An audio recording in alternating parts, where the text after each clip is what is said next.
If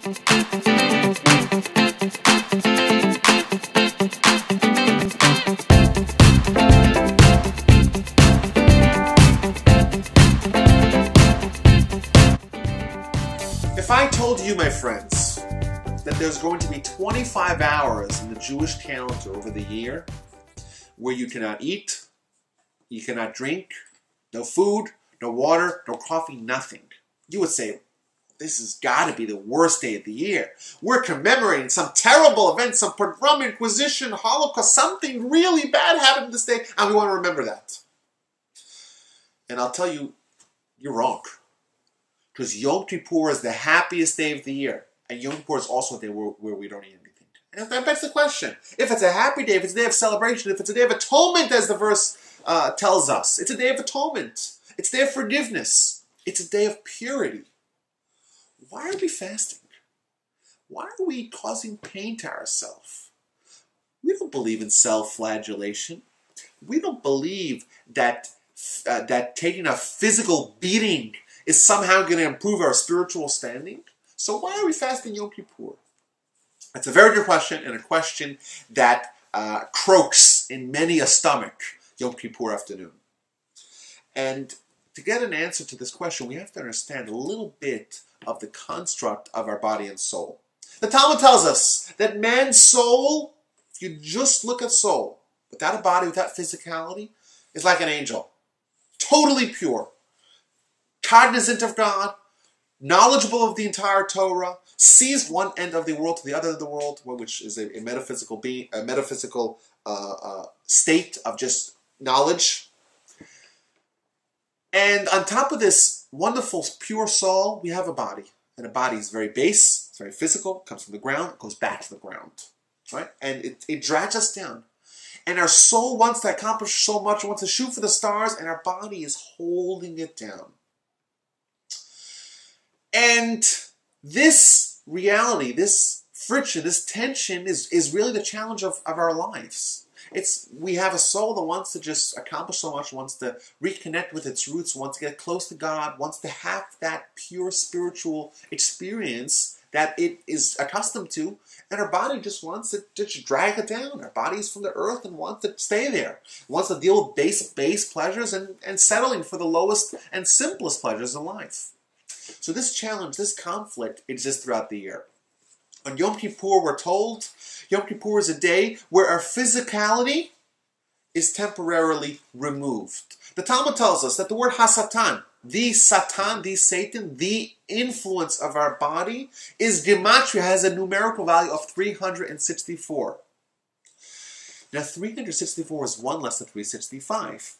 And the Talmud says that 364, the power of the Satan, the power of the physicality, has effect only 364 days a year. Which day does it not have power? I'm sure you guessed it. The day of Yom Kippur. On Yom Kippur, our physicality does not hinder our spirituality. There's one day of the year, that, as the verse says, we're close to God. We're close to God. How are we close to God? Because our physicality is temporarily lifted. Hence, we revert back to our state of being soul-like, just the soul, just pure, just close to God. Now, if we're a soul-like, if we're like an angel in Yom Kippur, we're close to God, well, we wear white.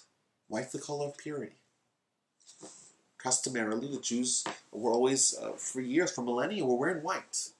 It's a time where we say prayers like angels, the Baruch Shem Kol Malchuto L'Olam V'Ed, that we say after the Shema. Throughout the year, we say it quietly. Why do we say it quietly? Our sages tell us, because it's a prayer of angels.